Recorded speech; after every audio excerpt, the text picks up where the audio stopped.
Msomaji wako ni Tatu Karema, lakini kwanza ni muktasari wake. Mjane wa kiongozi wa upinzani Urusi Alexei Navalny asema mumewe alilishwa sumu gerezani. Human Rights Watch avishtumu vikosi vya Israel kwa kuwafurusha kwa nguvu raia wa kusini mwa Syria. Na Malawi yaanza kuhesabu kura za uchaguzi. Habari kamili. Moscow. Yulia Navalnaya, mjane wa kiongozi wa upinzani nchini Urusi Alexei Navalny, amesema mumewe alilishwa sumu mwaka 2024 kwenye gereza lilokuwa akishikiliwa. Katika video iliyochapishwa leo, Navalnaya amesema maabara katika nchi mbili zilichunguza kwa njia huru sampuli za kibiolojia zilizosafirishwa kutoka Urusi, na zote mbili zilifikia hitimisho kwamba Alexei aliuawa haswa kwa kulishwa sumu. Navalnaya amesema ana ushuhuda wa wafanyakazi wa gereza la Kap.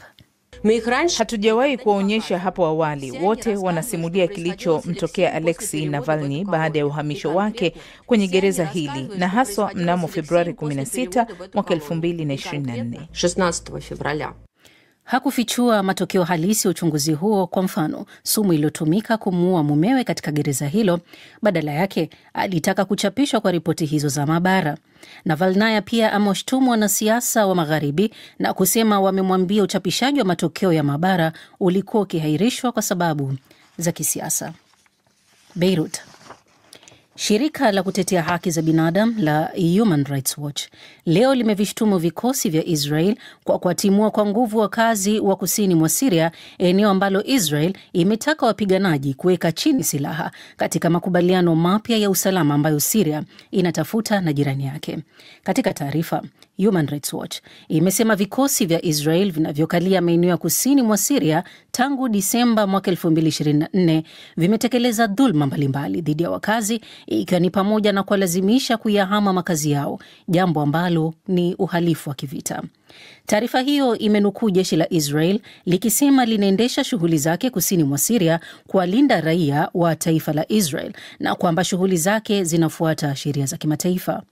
Ripoti hiyo inakuja huku vyombo vya habari vya serikali vikisema vikosi vya Israel viliwakamata watu kadhaa kutoka eneo la kusini, na siku moja tu baada ya Damascus kusema inashirikiana na Washington kufikia maelewano ya pamoja ya kiusalama na Israel.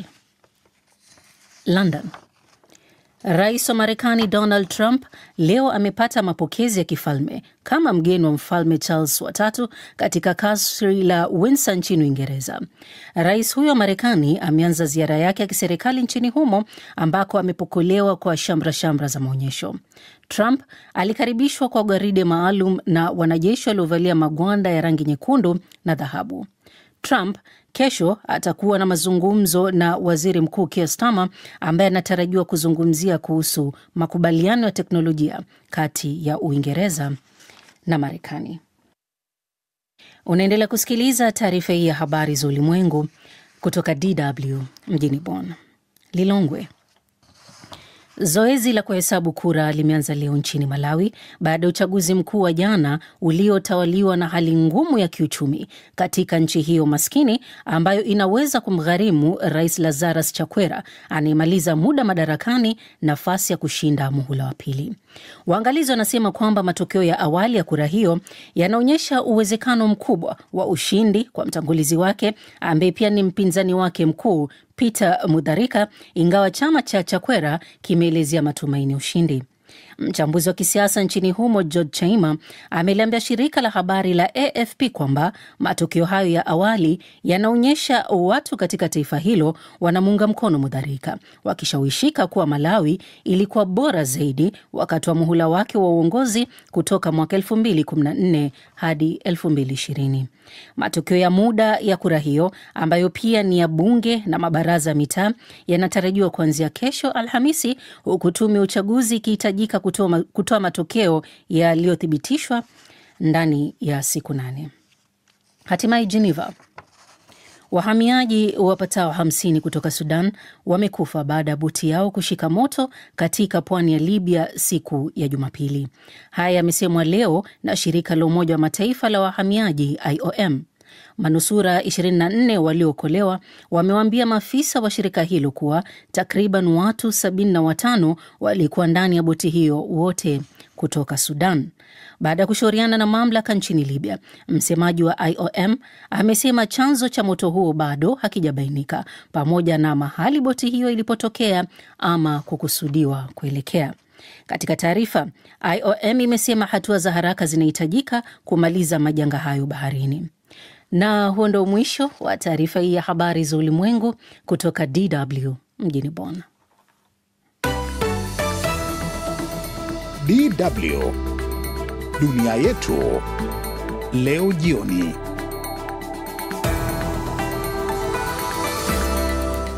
Asante Tatu. Basi jioni hii tutakayokuletea, tutakwenda hadi huko Gaza kuangazia yale ambayo yanaendelea kugonga kwenye vichwa vya habari. Rais Donald Trump wa Marekani apokelewa kifalme katika kasri la Windsor mjini London. Zaidi kuhusu ziara hii. Rais Trump kama tunavyomuelewa ni kwamba ni mtu ambaye hatoi mpaka na yeye awe anapata. Sasa hatujui Marekani inahitaji nini kutoka kwa Keir Starmer au Uingereza kiujumla. Utasikia kwa kina. Na huko nchini Kenya, ufisadi wa mifumo ya pensheni na bima ya afya umeendelea kuwavunja moyo wastaafu. Kanasi. Tunaanza uchambuzi jioni hii kwa taarifa inayosema shirika la habari la Palestina Wafa limeripoti kuwa mashambulizi ya Israel katika ukanda wa Gaza yamewaua watu 17 akiwemo mwanamke mjamzito, huku halmashauri ya Umoja wa Ulaya ikipendekeza vikwazo kwa viongozi wa Israel na Hamas kufuatia mzozo unaoendelea Gaza. Na kiongozi wa kanisa Katoliki duniani Papa Leo amekosoa hali mbaya ya kibinadamu inayowakumba watu wa Palestina. Zaidi ni kutoka kwa Amina Abubakar. Jeshi la Israel limesema limelenga maeneo zaidi ya 150 katika mji wa Gaza City tangu ilipoanza operesheni yake ardhini mjini humo hapo jana Jumanne, huku ikisema imewashambulia moja kwa moja wanamgambo wa Hamas na maeneo yao muhimu ya kijeshi. Taarifa zinazotolewa na shirika la habari la Palestina pamoja na jeshi la Israel zote hazijathibitishwa kufikia sasa, lakini tume huru ya uchunguzi ya Baraza la Haki za Binadamu la Umoja wa Mataifa imesema Israel inatekeleza mauaji ya kimbari dhidi ya Wapalestina katika ukanda huo wa Gaza. Israel imekanusha hilo na kulishutumu kundi la Hamas kwa kutekeleza mauaji hayo ya kimbari wakati iliposhambulia kusini mwa taifa hilo mnamo Oktoba 7 mwaka 2023, tukio lililochochea mgogoro uliopo sasa.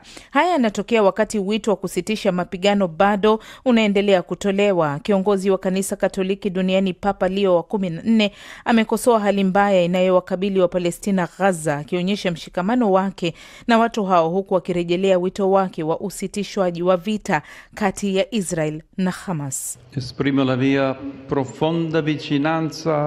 Ninaelezea ukaribu wangu kwa watu wa Palestina huko Gaza wanaoendelea kuishi kwa hofu na katika mazingira yasiyokubalika, waliohamishwa tena kwa nguvu kutoka ardhi zao. Mungu aliamuru kwamba usiue. Kwa hiyo kila mtu ana haki ya kuheshimiwa. Narejelea wito wangu wa kusitishwa kwa vita, kuachiwa kwa mateka, kuwepo kwa suluhu ya kidiplomasia na sheria ya kimataifa ya haki za binadamu kuheshimiwa kikamilifu. Namuomba kila mmoja kuungana nami katika maombi ya dhati ili amani itawale hivi karibuni. Kando na hayo, hali ya kibinadamu inayoendelea kuwa mbaya Gaza imeongeza shinikizo la kisiasa kwa viongozi wa Ulaya kuchukua hatua za kusitisha mapigano. Halmashauri kuu ya Umoja wa Ulaya imependekeza kusimamisha kwa muda mipango ya biashara itakayoathiri takriban euro bilioni 5.8 ya mauzo ya nje ya Israel. Hatua hiyo imechukuliwa kufuatia operesheni hiyo ya Israel mjini Gaza.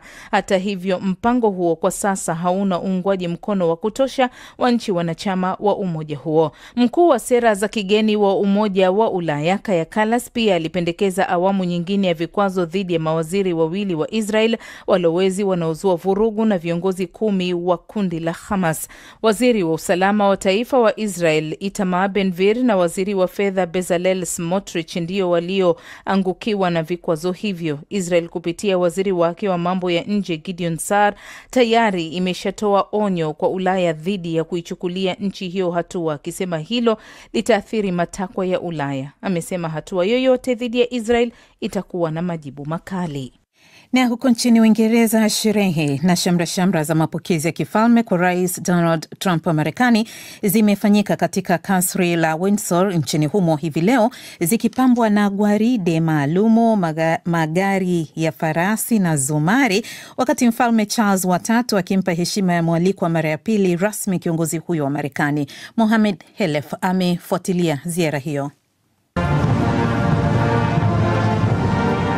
Haya yanatajwa kwa mapokezi ya kifahari kabisa na anasa zaidi kuwahi kufanyika kwa kiongozi wa taifa la nje nchini Uingereza katika miaka ya hivi karibuni. Jumla ya farasi 120 na wanajeshi 1300 wa Uingereza, wengine wakivalia mavazi ya asili ya sare nyekundu na makofia makubwa yenye urindo wa dhahabu, walionyesha ujuzi wao mbele ya Trump kwa gwaride kubwa la heshima. Mrithi wa kiti cha ufalme William na mkewe Catherine waliwapokea kwa uchangamfu Trump na mkewe Melania mara tu baada ya helikopta ya kijeshi kuwasili kwenye viwanja vya Windsor majira ya saa 6:15 mchana wa leo. Ndani ya uwanja huo uliozungukwa na makuta manene ya kasri hilo na mbali kabisa na waandamanaji, William na Catherine waliwasindikiza Trump na Melania na kwenda kumwamkia Mfalme Charles na mkewe Camilla. Wakati Trump alipopiana mkono na Charles, mizinga 41 ya heshima ilipigwa kwa pamoja kutoka bunduki 6 zilizotumika katika vita vya kwanza vya ulimwengu katika eneo la magharibi mwa kasri hilo, kama vile ilivyoonekana kwenye mnara wa London katikati ya mji mkuu huo wa Uingereza. Kisha akina Trump na Charles walipanda kwa pamoja gari la farasi kuzunguka kasri hilo na baadaye ukagua gwaride la heshima. Wawili hawa walionekana kila mara wakitaniana na kucheka kwa pamoja, na Rais Trump alipiga saluti wakati wimbo wa taifa lake la Marekani ulipopigwa kabla yeye na wenyeji wake kuelekea kwenye tafrija ya chakula cha mchana. Wadadisi wa mambo wanasema Uingereza imechupa mpaka kwenye juhudi zake za kumpendeza na kumridhisha Trump asiyetabirika, wakati huo kiongozi huyo akiwa kwenye kiini cha mzozo mkubwa duniani. Kwa kiasi kubwa serikali ya Uingereza imefanikiwa kumweka Trump mbali na wananchi wa kawaida, lakini nje ya kasri waandamanaji walikuwa wanapaza sauti zao kupinga ziara hii. Mmoja wao ni Zoe Gardner anayeongoza kundi liitwalo Stop Trump Coalition. So we're holding this demonstration today. Tunafanya maandamano haya leo kwa kuwa tunataka kuwapa nafasi watu wengi wa Uingereza kuelezea hisia zao juu ya ukweli kwamba wanamchukia Donald Trump, wanachukia siasa zake, wanachukia ubaguzi wake wa rangi, ukweli kwamba yeye ni mbakaji, ukweli kwamba anayewezesha mauaji ya kimbari huko Gaza, ukweli kwamba anasuhubiana na Putin. Zote hizi ni siasa zinazochafua watu wa Uingereza. These are all politics that are abhorrent to the people of the UK. Trump ni rais wa kwanza wa Marekani kupata bahati ya kuitembelea Uingereza mara 2 kwa mwaliko rasmi wa kifalme, mara ya kwanza ikiwa mwaka 2019 alipoalikwa na Malkia Elizabeth wa pili, mama yake Mfalme Charles. Haya, na baada ya kusikia hayo, hiyo ripoti ya Mohamed Helef inayoelezea ziara ya pili ya kikazi ya Rais Donald Trump nchini Uingereza, ninaungana sasa na mchambuzi wa masuala ya siasa na mhadhiri wa chuo kikuu cha Nottingham Trent, Abdurrahman Mohamed, ili kutujuza zaidi kile kinachotarajiwa kwenye ziara hii, akianza kuangazia hali ilivyo huko. Rais Donald Trump amepokelewa Uingereza kwa shangwe kubwa sana, na kwa sasa ameonana na Mfalme Charles watatu, na vile vile anatarajiwa kufanya mazungumzo na Waziri Mkuu Keir Starmer hapa nchini Uingereza. Ni ziara ambayo si ya kushangaza sana kwa sababu ya mahusiano kati ya Uingereza na Marekani, lakini kwa kweli na mambo mengi sana. Amepokelewa kwa shamra, lakini pia maandamano na mabango yaliyokuwa na ujumbe ambao haukutaka kabisa Trump akajange kwenye ardhi ya Uingereza. Nini kilichowakera? Kuna maandamano, ni kweli kwamba kuna maandamano ya kupinga ziara ya Donald Trump. Mmoja kati ya waandalizi wa maandamano hayo ni shirika linalojulikana kama Fossil Free London, ambapo wao huwa wanapinga matumizi mabaya ya aina mbalimbali ya nishati ambazo zinasababisha uharibifu katika sayari yetu, na mavuguvugu mengine ya kisiasa. Lakini kuna suala la Palestina pia limekuwa likijitokeza. Pamoja na kwamba ni ziara rasmi, lakini inaonekana kwamba itafanywa, sijui niseme ya kisiri au bila kumruhusu Rais Trump kuonekana sana hadharani kutokana na upinzani ambao unaonekana kuwepo kwa wananchi, sio wanasiasa. Licha ya tofauti za Marekani na Uingereza kwenye masuala kuanzia mzozo nchini Ukraine hadi ule wa Mashariki ya Kati pamoja na ushirika wa kujihami wa NATO, Trump amewaambia waandishi wa habari kwamba uhusiano baina ya nchi hizo mbili ni mzuri sana. Uzuri huu anaozungumzia uko wapi licha ya tofauti hizo? Rais Trump kama tunavyomuelewa ni kwamba ni mtu ambaye hatoi mpaka na yeye awe anapata.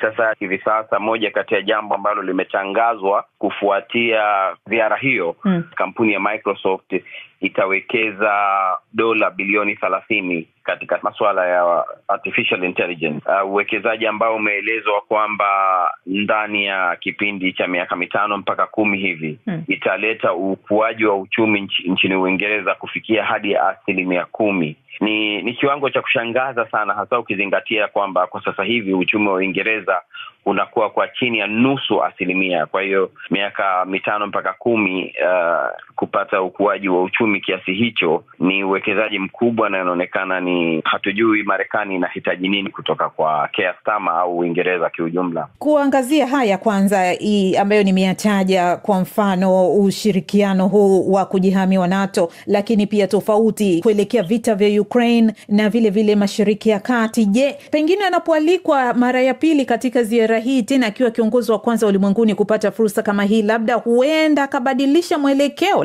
Sidhani kama Trump amekuja kubadilisha mwelekeo. Nadhani zaidi Trump amekuja kuishawishi Uingereza kubadili mwelekeo. Kwani inaonekana wazi kwamba bara la Ulaya na Marekani wanaanza kutofautiana katika mambo mbalimbali, katika masuala ya Palestina vile ya Ukraine, na Marekani inaonekana iko tofauti. Kwa hiyo niseme hii inaonekana kama investment itakayofanyika kama ni rushwa ya kuirubuni UK kutofautiana na bara zima la Ulaya na kuchukua msimamo ambao utafanana na Marekani. Na hilo litarajiwe Uingereza itabadilisha msimamo ambayo tayari imekwisha tangaza kwamba kwenye mkutano huu unaoendelea wa Baraza Kuu la Umoja wa Mataifa itatangaza kuitambua Palestina kama dola huru. Ni vigumu sana kutabiri nini hasa kitatokea, kwa sababu misimamo ya nchi ya magharibi hivi karibuni imeleta mkanganyiko kiasi fulani, na tatizo ni kwamba nchi za Ulaya sasa hivi zinapata shinikizo kubwa sana, hasa kutoka kwa wananchi wakidai kwamba hawaoni faida ya Israeli kusaidiwa kiasi inachosaidiwa na nchi zao, huku mataifa yenyewe yana matatizo yake ya ndani. Ni mhadhiri huyo wa chuo kikuu cha Nottingham Trent huko Uingereza, Abdurrahman Mohamed, alipozungumza nasi kuhusiana na ziara ya Rais Trump huko nchini Uingereza. DW tunavuma kwa kishindo. Ni matangazo ya jioni. Tuko kwenye uchambuzi. Nchini Kenya, ufisadi wa mifumo ya pensheni na bima ya afya umeendelea kuwavunja moyo wastaafu, huku ripoti ya mkaguzi mkuu wa hesabu za serikali ikibainisha zaidi ya kesi 260,000 za udanganyifu na upotevu wa shilingi bilioni 67 kupitia mpango wa malipo hewa. Ripoti ya mwandishi wa DW Husna Mohamed inasomwa na Lubega Emmanuel. Kwa miongo kadhaa, serikali ya Kenya imekuwa ikiwahakikishia wafanyakazi usalama wa kifedha baada ya kustaafu na ulinzi wa kiafya kupitia mifumo ya pensheni na bima ya afya ya umma. Lakini kwa raia wengi, ahadi hizi zimegeuka kuwa ndoto mbaya, huku mamilioni ya fedha walizochangia kwa uaminifu mkubwa zikipotea mikononi mwa matapeli walioko ndani ya mfumo huo. Ripoti ya mkaguzi mkuu ya mwaka 2024, Nancy Gathungu, ilibaini zaidi ya kesi 260,000 za udanganyifu katika mifumo ya pensheni, ambapo zaidi ya shilingi bilioni 67 za Kenya zilipotea kati ya mwaka 2013 hadi 2020 kupitia malipo ya pensheni kwa watu hewa na akaunti zilizopokea fedha mara mbili. Wakati wastaafu halali wakiendelea kusubiri malipo yao bila mafanikio, baadhi yao wamefariki dunia wakiwa bado wanangoja pensheni waliofanyia kazi kwa miaka mingi. John Wachira, katibu mkuu wa chama cha maafisa wastaafu wa Kenya, amesema ahadi wanazopewa wakati wa kuchangia mfuko wa pensheni ni tofauti kabisa na hali halisi.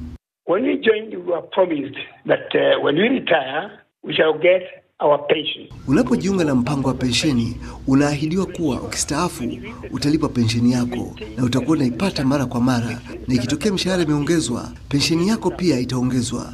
Lakini hilo halifanyiki. Does not drop down because of inflation. Moja ya visa vinavyosimuliwa ni kile cha bwana kwa jina Geoffrey Mwaniki ambaye alilazwa katika hospitali kuu ya Moi mjini Eldoret, na alitarajia kuwa mchango wake kwa bima yake ya afya ungemwezesha kukidhi gharama za matibabu. Hivi ndivyo alivyoelezea kero yake katika mahojiano na DW. I feel so bad. I feel so annoyed. It's like nahisi vibaya sana na kukasirishwa. Kwa nini nilijiandikisha kwenye mpango wa SHA? Kwa bahati mbaya, si wa hiari, ni walazima kwamba kila mtu anapaswa kulipa SHA. Lakini SHA haitushughulikii wala kutujali. Ni visa kila mara. SHA that creates drama each and every time. Ripoti hiyo pia ilionyesha kuwa baadhi ya maafisa waandamizi wanaosimamia mpango wa pensheni wamehusika moja kwa moja katika njama za kuiba fedha kupitia watu hewa, huku takriban watu 15,000 wakinufaika na malipo ya pensheni ya udanganyifu yenye thamani ya zaidi ya dola milioni 15. Na Malawi inaendelea kuhesabu kura baada ya uchaguzi uliogubikwa na mfumuko wa bei, gharama za juu za maisha na uhaba mkubwa wa nishati, mambo yaliyoitia doa awamu ya kwanza madarakani ya rais wa sasa Lazarus Chakwera. Katika kinyang'anyiro kinachowajumuisha wagombea 17 wa urais, waangalizi wa uchaguzi wanasema hasimu mkubwa wa rais Chakwera ni mtangulizi wake Peter Mutharika mwenye miaka 85. Kuhusu mambo yanavyoendelea huko, Josephat Charo alizungumza na Nixon Katembo, mwandishi wa habari na mchambuzi wa siasa aliyoko mjini Lilongwe. Hali imetulia nchini Malawi, huku wa Malawi wakisubiri matukio ya uchaguzi na tume ya uchaguzi ikiendelea kuhesabu kura. Kwa yale ambayo yameshuhudiwa siku ya uchaguzi hapo jana, ungeweza kueleza vipi jinsi watu walivyojitokeza kushiriki uchaguzi huu? Wamalawi walijitokeza kwa kiasi. Niweze kusema katika daftari ya wapiga kura kulikuwa na wapiga kura milioni 7.4, lakini ni wapiga kura kwa sasa milioni 4.6 ambao wanaonekana kuwa wamejitokeza sawa na 64% ya jumla wapiga kura ambao wako kwenye daftari ya tume ya uchaguzi. Na hali ilikuwa tulivu. Mapema kabisa walimiminika kwenye milolongo ya maeneo ya kupiga kura, lakini baadaye mchana wakawa wametoweka. Baadhi ya vituo vya kupiga kura vilikuwa havina tena watu, na nadhani hii ni kutokana na hali hii ambayo inajitokeza kwamba watu wengi hawakujitokeza kupiga kura. Ukisikiliza hivi gumzo mtaani, watu wanasema nini katika mji mkuu Lilongwe na hilo eneo ambalo upo kwa sasa? Gumzo ni kuhusu mabadiliko ya kiuchumi na kuhakikisha kwamba sarafu ya Malawi inarekebishwa na huu mfumuko wa bei ambao upo unashughulikiwa na serikali itakayokuja. Swala hili la mfumuko wa bei bila shaka lilikuwa miongoni mwa yale maswala, Katembo, ambayo yalizingatiwa sana wakati wa kampeni, maswala ambayo yalikuwa yamekaa katika mioyo ya watu. Ni mambo gani mengine ambayo yalisukuma ushawishi katika kampeni na hasa katika kupitisha maamuzi wakati wa uchaguzi huu? Ilikuwa swala la rushwa, ujeuri wa viongozi serikalini, pamoja na kutoshughulikia swala la kilimo, yani sekta ya kilimo hapa Malawi, sekta ambayo inazungumziwa sana kwamba hadi mbolea imepanda bei zaidi kuliko walivyotarajia, na unapozungumza nao mtaani ni msononeko mtupu kabisa. Wengi wanaelezea kuwa hata wanashindwa kujimudu kimaisha, akina mama wakielezea kutokuwa na uwezo wa kulisha familia zao. Na kwenye daftari ninavyoangalia sasa, kwa sababu niko eneo la kuhesabia kura, ni kwamba wanawake walijitokeza kwa wingi 57.8 dhidi ya wanaume ambao walijitokeza 42. Sasa unaona pia wanawake walikuwa wenye msukumo mkubwa katika uchaguzi huu, na wataweza kutoa maamuzi kuhusiana na nani atakuwa mshindi. Yupi ambaye anapewa nafasi ya kushinda uchaguzi huu? Kwa matokeo na hesabu zinazotolewa sasa hivi, inaonekana rais wa zamani aliyetangulia Peter Mutharika anaongoza. Iwapo kutakuwa na mabadiliko yoyote, basi tutajua baadaye, baada ya kura zote kuweza kujumlisha na matangazo rasmi kuweza kutolewa na tume ya uchaguzi.